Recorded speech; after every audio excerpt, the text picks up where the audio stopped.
Hello दोस्तों, अस्सलाम वालेकुम। दोस्तों, कल रात जावेद अफरीदी जो कि पेशावर ज़ल्मी के चेयरमैन हैं, उसकी तरफ से पूरी पेशावर ज़ल्मी की टीम के लिए एक शानदार डिनर का अहतमाम किया गया। और इस डिनर का अहतमाम इसलिए किया गया कि दो बहुत बड़ी कल खुशखबरियाँ जो है वो पेशावर ज़ल्मी को टीम को मिली।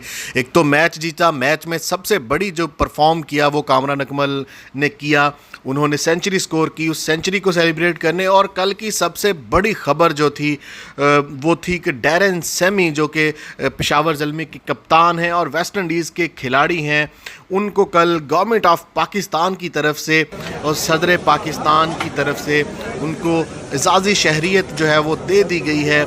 जावेद अफरीदी चेयरमैन पेशावर ज़ल्मी, इन्होंने गवर्नमेंट ऑफ पाकिस्तान को एप्लीकेशन दी थी कि डैरेन सेमी को अज़ाज़ी नेशनलिटी दी जाए पाकिस्तान की। तो कल सदर पाकिस्तान डॉक्टर आरिफ अलवी ने उस समरी पर दस्तखत कर दिए हैं और अब ऑफिशियली डैरेन सेमी पाकिस्तान के नेशनल हैं, उनको पाकिस्तान की आज़ादी शहरियत से नवाजा गया है। और 23 मार्च को जो है वो डैरेन सेमी को एक बड़ा पाकिस्तानी सिविल अवार्ड भी दिया जाएगा और साथ साथ एजाज़ी नेशनलिटी भी दी जाएगी।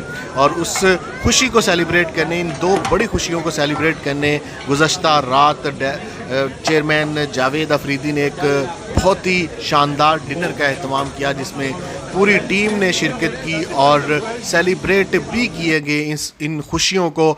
और आपस में जो है वो फ़न भी किया गया, मस्ती भी की गई इस डिनर के दौरान। और जावेद अफरीदी समेत टीम के तमाम मेंबर और तमाम family members, coaching staff, management staff भी इस डिनर में शामिल था।